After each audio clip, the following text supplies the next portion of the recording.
Hello दोस्तों, कैसे हैं आप सब लोग। उम्मीद करता हूँ अच्छे होंगे। लास्ट लेक्चर में जो है हमने वारंट मैटर्स जो थे उनको जो है कंप्लीट कर लिया था। अब जो है हम सेक्शन नंबर 90 पे जो है उसके बाद आगे स्टार्ट करते हैं। आज कोशिश करेंगे कि 110 तक जो है इसको कंप्लीट खत्म कर दें। उसके बाद से जो है सेक्शन 125 से एक नया चैप्टर जो है स्टार्ट करेंगे।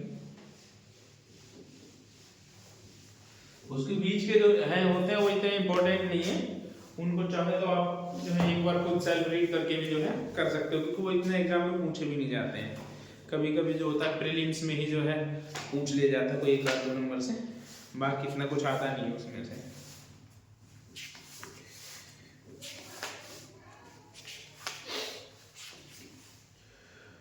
हम थे दोस्तों सेक्शन नंबर 90 पे। डी ये कहता है अदर रूल रिगार्डिंग प्रोसेस। जो अदर रूल्स हैं उनके बारे में, उनके प्रोसेस के बारे में बताता है। अच्छा, एक चीज और, आज मेरे पास ना, मैं कई दिनों से जो है अपनी नोटबुक तो ढूंढ रहा था, वो काफी दिनों से गुम थी। तो उससे क्या था कि उसमें ना केस लॉज लिखे हुए होते हैं। हालांकि वैसे तो मुझे याद रहता है, पर कभी कभी क्या होता है उस वक्त जो है ना केस लॉ अच्छे से याद नहीं आ पाते। हो सकता है जैसे किसी में 3-4 केस लॉ तो एक दो केस लॉ जो है छूट जाता है, इंपॉर्टेंट होते हैं क्योंकि एग्जाम के पॉइंट ऑफ व्यू से जो है। तो इसलिए मैं कोशिश करूंगा कि किसी का भी जो केस लॉ है, वो कोई भी केस लॉ या फिर कोई भी जो इंपॉर्टेंट चीज है वो छूटे ना। इसलिए जो मैं आज जो है मैं अपने साथ में लेकर आया हूँ। सॉरी सॉरी, हमने 90 तक कहाँ किया था यार। अब तुम में से कोई बताने वाला भी तो नहीं है। हमने तो लास्ट 84 तक किया था। मैं यही सोच रहा हूँ मैंने क्या 90 तक कब कर लिया। सो आज हम 85 से स्टार्ट करेंगे। जो एब्सकॉन्ड पर्सन है उसके प्रॉपर्टी अटैचमेंट के जो है उससे स्टार्ट करेंगे।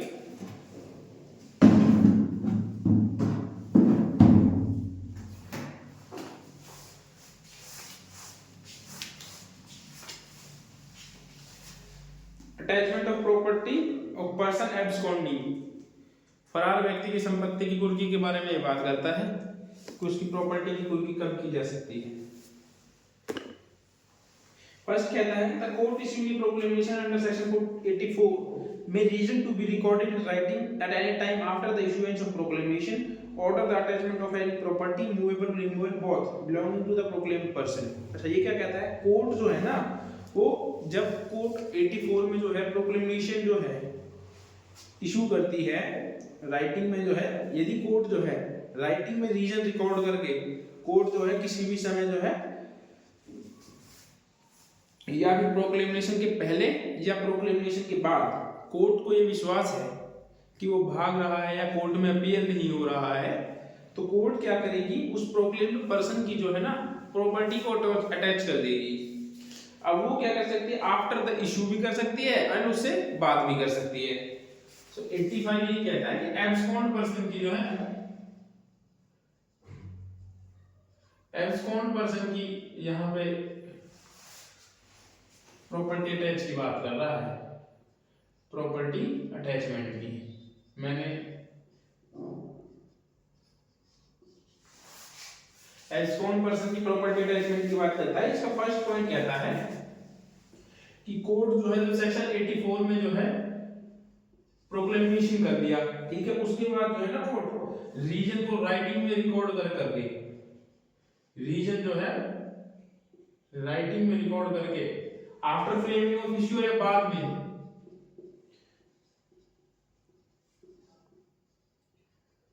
After framing of issue,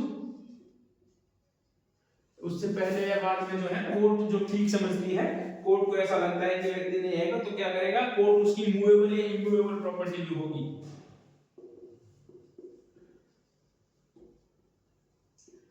movable और इमूवेबल दोनों प्रॉपर्टी जो है को दोनों प्रॉपर्टी को जो है वो अटैच कर सकता है।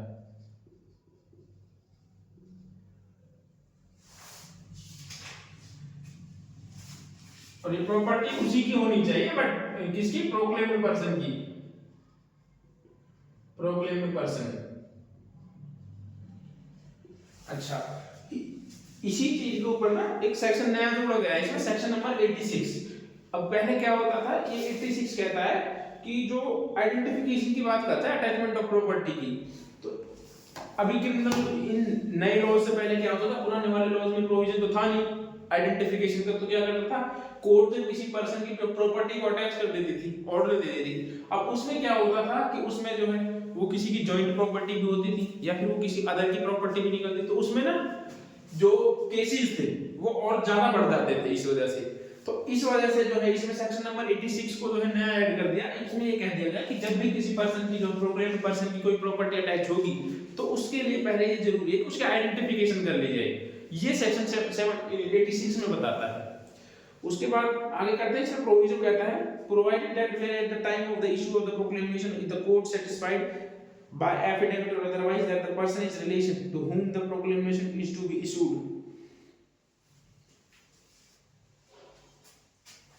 कोर्ट जो है प्रोविजन इसका यही कहता है, कोर्ट प्रोविजन इसका यही कहता है कि प्रोक्लेमेशन के टाइम पर जो है कोर्ट सेटिस्फाई हो जाती है, तो वो क्या करेगी, एफिडेविट पे जो है उद्घोषणा जारी करते समय जो है एफिडेविट पर उद्घोषणा जारी कर देगी।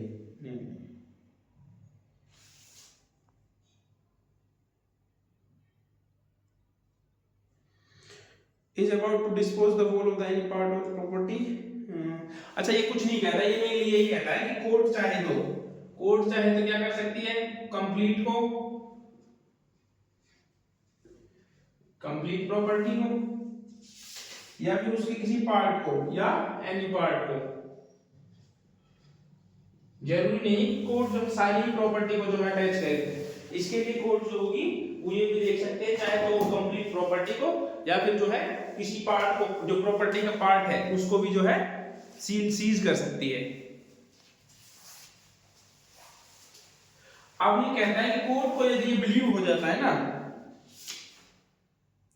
कोर्ट को जब ये विश्वास हो जाता है कि जो पर्सन है वो उस संपत्ति को बेच रहा है या उस कोर्ट की जुरिडिक्शन के अंदर से हटा रहा है, हटाने का मतलब किसी और को दे रहा है, तो कोर्ट क्या करेगी, तो जो होगी ना उद्घोषणा मतलब प्रोक्लेमेशन के साथ साथ ही जो है प्रॉपर्टी को अटैच करने का ऑर्डर दे देगी। जब कोर्ट को ये बिलीव हो जाए कि कोई व्यक्ति जो है प्रॉपर्टी को छोड़कर भाग रहा है या फिर प्रॉपर्टी को बेच रहा है, सेल कर रहा है, प्रॉपर्टी को सेल कर रहा है, ठीक है, या फिर वो फरार हो जा रहा है, कुछ भी यदि कोर्ट को ये रीजन बिलीव है कोर्ट को ये, ठीक है, तो वो क्या करेगी, प्रोक्लेमेशन के साथ ही जो है अटैचमेंट का ऑर्डर दे देगी।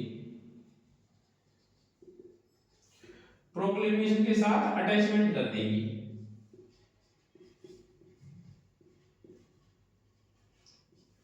अटैचमेंट का ऑर्डर दे सकती है।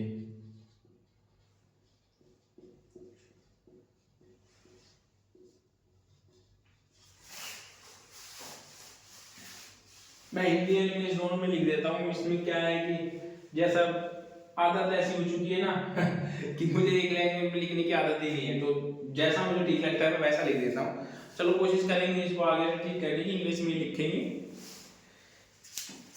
इसका सेकंड पॉइंट कहता है such order shall attribute to the attachment of any property belonging to such person within the district in which is made, and it is shall authorize to the attachment of any property belonging to such person without such district when endorsed by the DM within whose district such property is situated। ये कहता है, ये इस बात को कहता है कि यदि प्रॉपर्टी जो है कोर्ट की जुरिडिक्शन में है, तब जो होगा अधिकारिता वाले जो उसकी जुरिडिक्शन में जो डीएम है ना, उसकी जुरिडिक्शन वाले डीएम को जो होगा वो कोर्ट जो है इस संबंध में नोटिस जो है भेज देगा कि इसकी प्रॉपर्टी को जो है अटैच कर लिया जाए।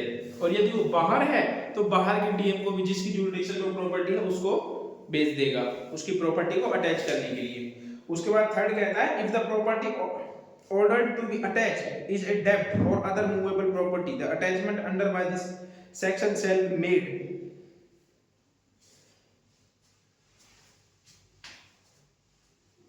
देखो यदि जिस प्रॉपर्टी को अटैचमेंट का ऑर्डर दिया गया है ना, यदि वो प्रॉपर्टी क्या है, मूवेबल प्रॉपर्टी है या कोई डेब्ट है, ठीक है, तो उसको जो है कोर्ट जो होगी सीज करने का ऑर्डर दे सकती है।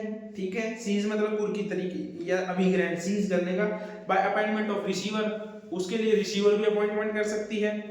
by ordinary writing prohibiting the delivery of such property to be proclaimed person to any other on this behalf.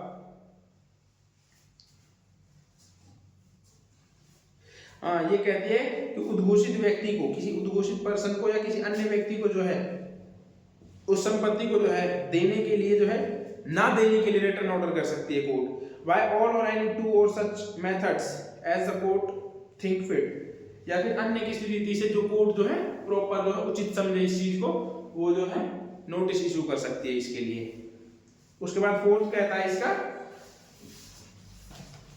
Fourth कहता है रिसीवर नियुक्त करने के बाद में इसमें मेनली ये तीन चीजें हैं, ये याद रखना. पहला, सीज कर सकती है प्रॉपर्टी को. सेकंड कहता है सीजर, सीजर. दूसरा कहता है अपॉइंटमेंट ऑफ रिसीवर.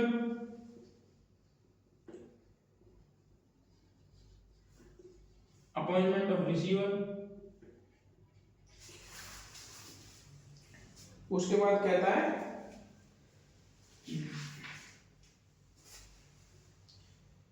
किसी व्यक्ति को परिधान करने से रोकने के लिए या फिर ऑर्डर दे सकती है. Deliver to such property to proclaim person और एनी अदर पर्सन. प्रोहिबिट कर सकती है,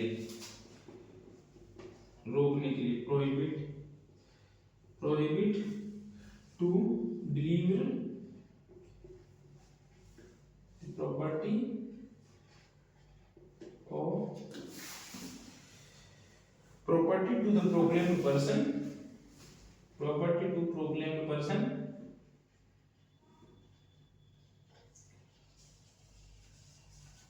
or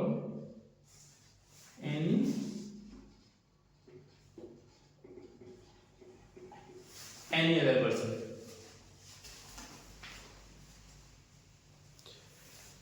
दिख रहा है क्या अच्छे से? थोड़ा और जूम करो क्या? एक मिनट.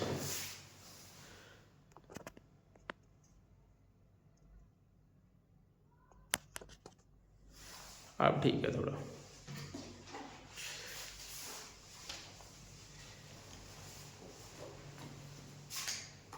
फोर्थ में जो है कोड जो ठीक समझे.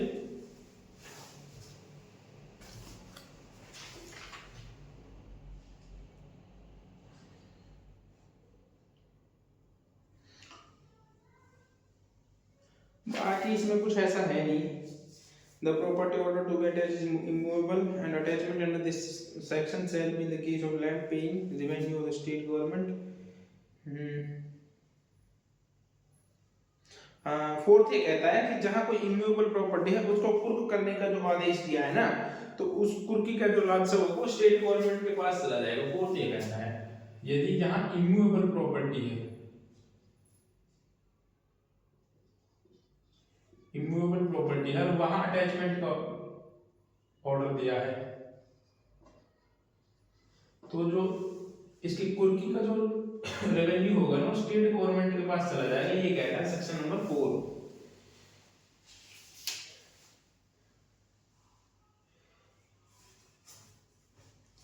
और ये जो है ना सारा कार्य जो है कलेक्टर के अंडर में होगा. जितना भी ये काम होगा ना सारा कलेक्टर के अंडर में होगा. उसके बाद कहता है collector of the district in which the land is situated and it is all the cases by taking position by appointment receiver. तो इसमें भी वही चार पॉइंट है जो मूवेबल प्रॉपर्टी में थे ना. यहाँ पे सीजर का, अपॉइंटमेंट रिसीवर का, प्रोहिबिट करना या फिर अदर पर्सन को जो है या सॉरी अदर रीजन जो है कोर्ट ठीक समझे. तो वही चार पॉइंट जो है इसमें आएंगे. बस इसमें ये चीज नहीं है जब किसी चीज को कुर्क किया जाएगा इमूवेबल प्रॉपर्टी को, तो जो होगा उसका राजस्व जो होगा उसका राजस्व स्टेट गवर्नमेंट के पास में चला जाएगा. उसके बाद फिफ्थ पॉइंट है इसका. ये क्या कहता है? The property order to be attached consist in livestock. और जो फिफ्थ पॉइंट है वो उसका लाइव स्टॉक के बारे में बात करता है. लाइव स्टॉक नेचर की जो प्रॉपर्टीज होंगी उनके बारे में बात करता है. 6 जो करता है 6 कहता है कि जो रिसीवर होगा ना उसकी सेम पावर होगी जो सीपीसी में दे रखी है. सीपीसी के ऑर्डर 40 में जो है, ऑर्डर 40 में ही है रिसीवर. सीपीसी के ऑर्डर 40 में जो रिसीवर नियुक्त होता है ना उसकी जो सेम पावर होती है वही पावर जो है यहाँ पर होगी. उसके बाद बात करता है सेक्शन नंबर 86 जो कि नया जोड़ा गया है. Identification and attachment of property of proclaimed person. Proclaimed person की जो है ना प्रॉपर्टी का आइडेंटिफिकेशन करना, अटैच करने से पहले जो है उसकी आइडेंटिफिकेशन जरूरी होती है. कभी बाद में जाकर पता चले कि उसका तो उस प्रॉपर्टी में 10% हिस्सा था और 90% शेयर जो है उस प्रॉपर्टी में किसी और का था, उसको वो जो है खामखा परेशान हो रहा है बेचारा बेवजह। ऐसा बहुत बार होता है, इसीलिए जो है ये जोड़ा गया है। सेक्शन नंबर 86 कहता है द कोर्ट में on the written request from a police officer not below the rank of SP और कमिश्नर ऑफ पुलिस। देखो section number 86 identification of property. मैंने इतना लिखा आइडेंटिफिकेशन ऑफ प्रॉपर्टी किसकी रिक्वेस्ट पर, कोर्ट जो होगा ना at request of return request पर किसकी रिक्वेस्ट पर, एसपी की और जो होगा कमिश्नर ऑफ पुलिस, डीएसपी है एसपी है कमिश्नर ऑफ पुलिस और एसपी।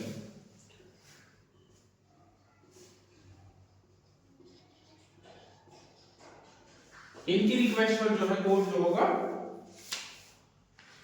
तो चैप्टर 8 है police request initiated in the process of the requesting assistance from a court or an authority to the contracting state of identification, attachment or forfeited that belong to the proclaimed person.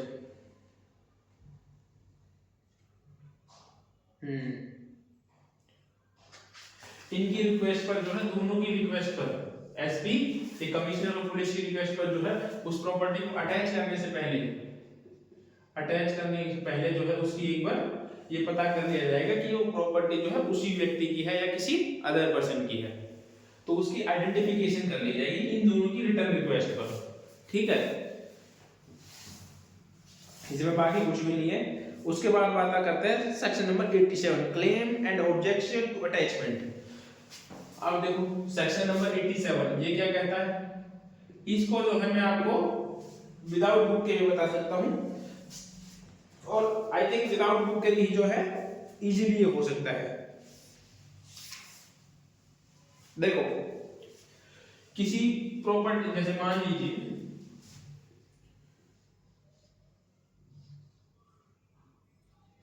मेरे से ऐसे ना, ये कोई property है, ए जो है वो प्रोक्लेम्ड पर्सन है, पीओ डिक्लेयर हो गया है, लेकिन ये जो प्रॉपर्टी है ना ये जॉइंट प्रॉपर्टी है।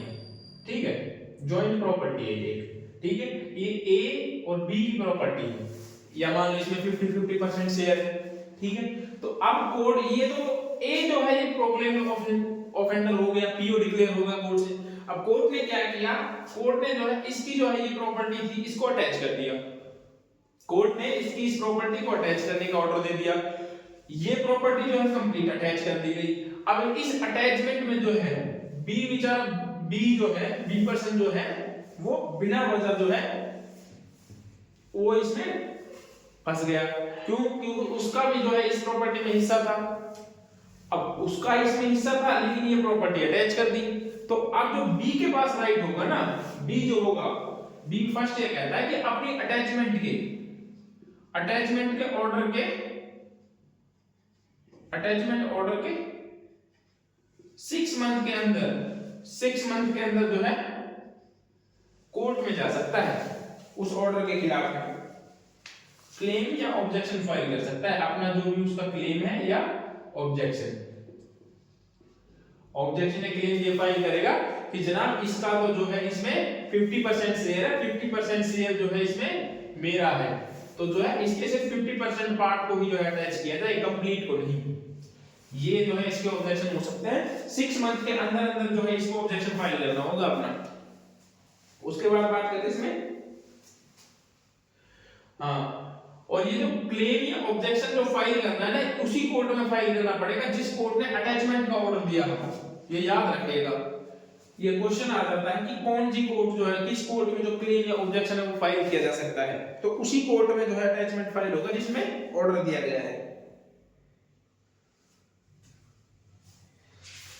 एक बार इसको पढ़ लेते हैं फर्स्ट को। If any claim is preferred to the objection made in attachment of the property, any property attachment under section 85 within the 6 months from the date of such attachment by any person other than the proclaimed offender से अलग कोई व्यक्ति जो है, मतलब कि जो B है वो 6 मंथ के अंदर जो है कोर्ट में जा सकता है इस ऑर्डर के खिलाफ और अपना क्लेम या ऑब्जेक्शन जो है फाइल कर सकता है। Objector has an interest in the such property, and interest is not liable to attachment under section 85. Under section 85 of the claim or objection shall be required to may be allowed or disallowed. यदि court को लगता है, यदि court को लगता है कि हाँ इसको जो है, इसकी जो क्लेम जो है इसने डाला है इसको अलाउ करना चाहिए, तो वो अलाउ कर देगी। यदि उसको ऐसा लगता है कि इसको डिसअलाउ करना चाहिए तो इसको डिसअलाउ कर देगी।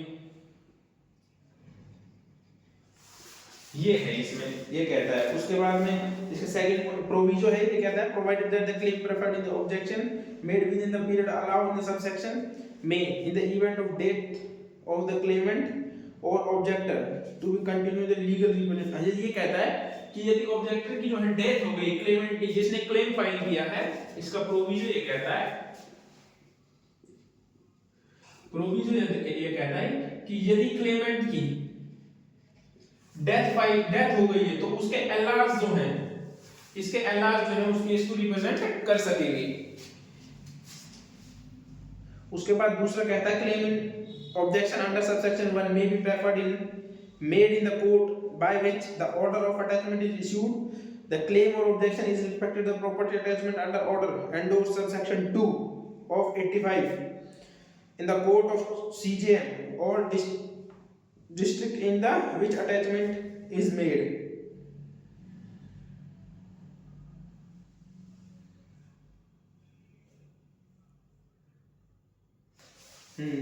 तो ये कहता है कि जब जो है, दूसरा कहता है, दूसरा ही बात करता है कि जो प्रॉपर्टी है, अरे claim objection in subsection preferred in the claim or other attachment is issued claim is objection the property attachment as an order of the endorsement CGM और डिस्ट्रिक्ट के लिए जो है हम आवेदन कर सकते हैं जारी कर देगा। हाँ, तो ये कहता है कि जो हम अपने दावे और आपत्तियां हैं सीजीएम में या फिर उसी जो डिस्ट्रिक्ट कोर्ट है या डिस्ट्रिक्ट कोर्ट है उसी में जो है फाइल कर सकते हैं। ठीक है,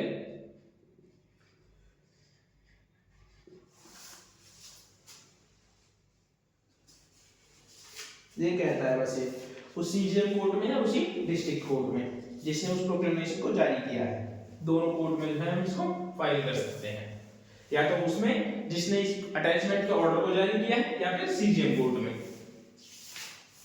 उसके बाद थर्ड कहता है एवरी सच क्लेम और objection shall be required into by the court in with in the preferred made. प्रत्येक जो भी उसने, ये थर्ड कहता है कि जो भी उसने दावा किया है ना या क्लेम किया है उसकी जांच की जाएगी, न्यायालय द्वारा जांच की जाएगी उसकी अच्छे से। उसके बाद प्रोविजो कहता है provided that if the preferred is made court of CGM magistrate he make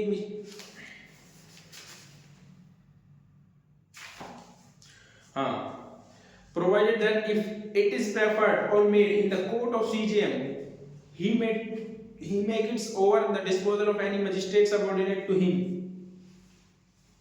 तो ये कहता है तो CJM होगा ना, जैसे मान लो CJM को जैसे आपने फाइल किया है तो CJM जो होगा वो अपने सबऑर्डिनेट को जो है इसको दे सकता है, सबऑर्डिनेट को भेज सकता है इसको, CJM जरूरी नहीं है कि इसको खुद ही सुने। उसके बाद फोर्थ कर रहा है any person who claim an objection has been disallowed in the whole of the part within the period.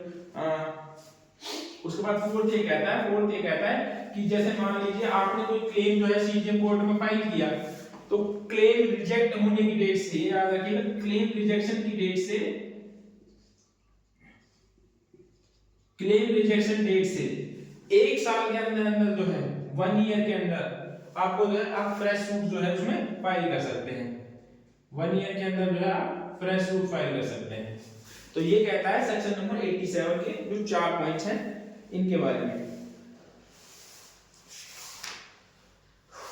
अब बात करते हैं section number 88 release sale and restoration of attachment property. जिस प्रॉपर्टी को अटैच किया गया है उसको कब रिलीज किया जाएगा, कब सेल किया जाएगा, कब उसको जो है वापस किया जाएगा। तो इसमें 4 पॉइंट है। फर्स्ट, अटैचमेंट के ऑर्डर के 6 महीने के अंदर, इसमें 2 डेट ये याद रखना, 3 चीजें इसमें याद रखने की। अटैचमेंट ऑर्डर के 6 महीने के अंदर जो है आप क्लेम फाइल कर सकते हो। फर्स्ट तो ये आपके क्लेम रिजेक्ट होने के, आपका क्लेम जब रिजेक्ट हो जाता है उस डेट से 1 साल के अंदर जो है आप जो है फ्रेश सूट फाइल कर सकते हो। जैसे मान लो अटैचमेंट का ऑर्डर आया था, कोर्ट ने ऑर्डर दिया था अटैचमेंट का 1/5/2025, ठीक है, 1/5/2025 को कोर्ट ने अटैचमेंट का ऑर्डर दिया। तो अब जो होगा ना ये 20%, जैसे मान लो ये जो है कोई भी व्यक्ति जो है तो वो 11 मतलब 6 महीने के अंदर अंदर जो है इस ऑर्डर के खिलाफ, अटैचमेंट जो ऑर्डर दिया है इसने, इस ऑर्डर के खिलाफ जो है 6 महीने के अंदर में जो है क्लेम या ऑब्जेक्शन फाइल कर सकता है, क्लेम या objection with in 6 month, with in 6 month. मतलब कि 1/5/2025 है तो 1/11/2025 तक जो है वो अपना क्लेम या ऑब्जेक्शन फाइल कर सकता है। अब जैसे मान लो इसने क्लेम या ऑब्जेक्शन जो है सीजीए में उस डिस्ट्रिक्ट कोर्ट में फाइल किया, ये भी याद रखना कि किस कोर्ट में फाइल हो सकता है, सीजीए में उस डिस्ट्रिक्ट कोर्ट में फाइल किया, तो यहां से जो है वो डिसअलाउ हो गया अर्थात रिजेक्ट हो गया, इसका जो क्लेम था वो रिजेक्ट हो गया। तो अब यहां से 1 साल नहीं लगाया जाएगा, 1/5/2025 से 1 साल नहीं लगाया जाएगा इस ऑर्डर से, अटैचमेंट ऑर्डर से। तो जिस डेट को रिजेक्ट हुआ ना, मान लो कि रिजेक्ट हो गया था 12/12/25 को, ये 12/12/25 को रिजेक्ट हो गया, तो अब इसके 1 साल के अंदर जो है 1 ईयर के अंदर, 1 ईयर में ये फ्रेश सूट फाइल कर सकता है। तो ये फ्रेश सूट फाइल कर सकता है, ये कहता है सेक्शन नंबर 87। इसको याद रखिएगा, इसमें 2 डेट है, एक 1 ईयर है और एक 6 मंथ है। 6 मंथ जो है आप अपने ऑब्जेक्शन फाइल कर सकते हैं, 1 मंथ में जो है आपको ऑब्जेक्शन रिजेक्ट होने के बाद में आप फ्रेश सूट फाइल कर सकते हैं उसके लिए। अब बात करते हैं रिस्टोरेशन की।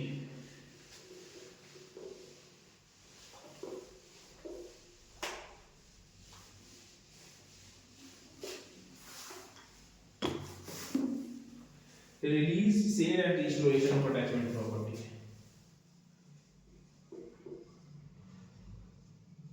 रिलीज, सेल एंड रिस्टोरेशन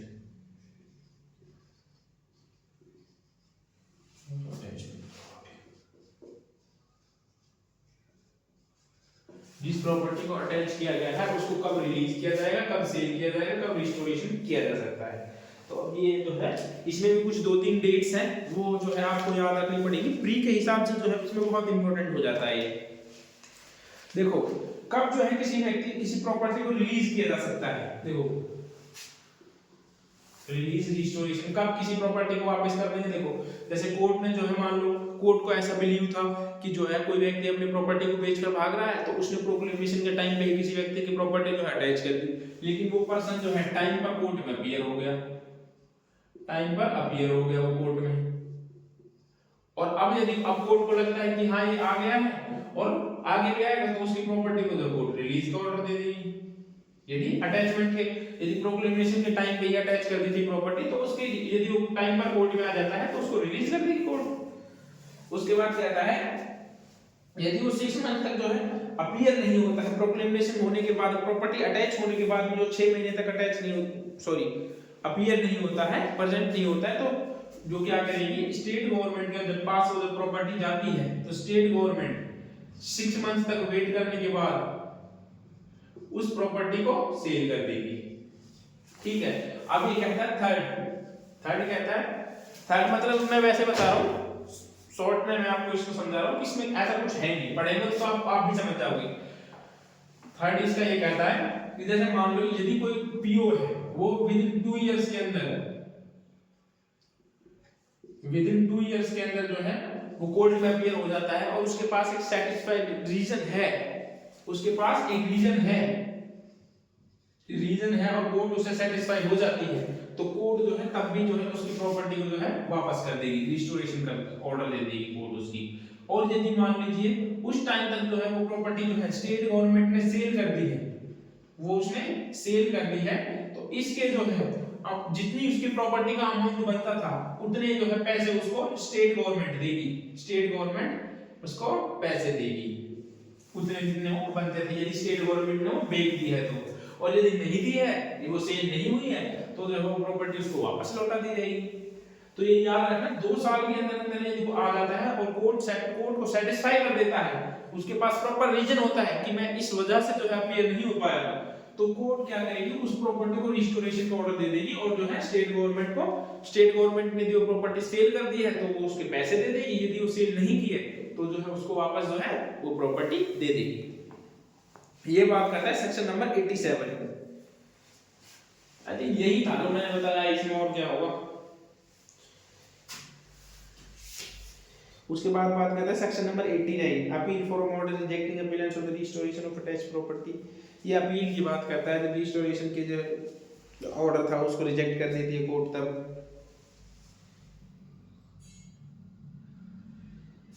ये अपील वगैरह की बात करता है सेक्शन नंबर 89। इसको आप पढ़ लीजिएगा, कुछ नहीं है इसमें ना। उसके बाद आता है सेक्शन नंबर 90 में भी ऐसा वैसा कुछ है नहीं। Issue A warrant in lieu or an addition to the summon. ये कहता है कि समन की जगह पर कब वारंट इशू किए जा सकते हैं, तो कुछ कंडीशंस बताता है, उनमें जो है वारंट किए जा सकते हैं। इनको आप पढ़ लीजिएगा एक बार, सेक्शन नंबर 90 से 93 तक। इतना इंपॉर्टेंट है भी नहीं वैसे, 90 ही थोड़ा इंपॉर्टेंट है, आप चाहे तो उसको पढ़ लीजिएगा। अब बात करते हैं चैप्टर नंबर 7 की।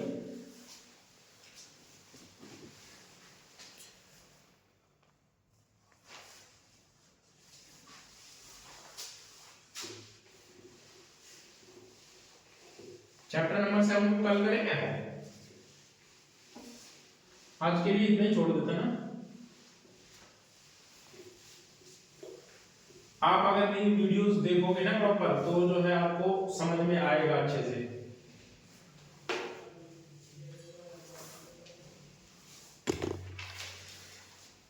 तो आज के लिए जो है यही समाप्त करते हैं, मिलते हैं नेक्स्ट वीडियो में। और यदि आपको वीडियो अच्छी लगी हो तो लाइक शेयर और कमेंट करना ना भूलें। तो जो अगली वीडियो में जो है हम चैप्टर नंबर 7 को जो है कंप्लीट करेंगे। उसके बाद में कुछ बच जाते हैं, कुछ बीच के सेक्शंस आते हैं जो इतने इंपॉर्टेंट नहीं है। फिर उसके बाद में हम सेक्शन नंबर 125 से करेंगे। उसके बाद सीधा जो टॉपिक आएगा नेक्स्ट वो मेंटेनेंस वाला होगा। मेंटेनेंस के बाद एक पुलिस की पावर्स वाले जो चैप्टर्स हैं, जैसे कंडीशनल ऑर्डर्स वगैरह हैं 150 में, सॉरी 152 में, तो उनको करेंगे। कुछ बीच बीच में से कुछ सेक्शंस हैं जैसे कि 158 है, 163 है, सारे सेक्शंस इंपॉर्टेंट नहीं है। हाँ, प्री के हिसाब से जब आप जाओगे एक बार आप फिर भी सेक्शंस को देख कर जाना, क्योंकि प्री में ये नहीं पता होता ना कि डायरेक्ट सेक्शन में कौन से में से क्या पूछ ली। तो सेक्शन की परिभाषा आपको फिर भी याद होनी चाहिए कि सभी में किसमें क्या है। तो मिलते हैं दोस्तों अगले वीडियो में। Thank you, bye bye.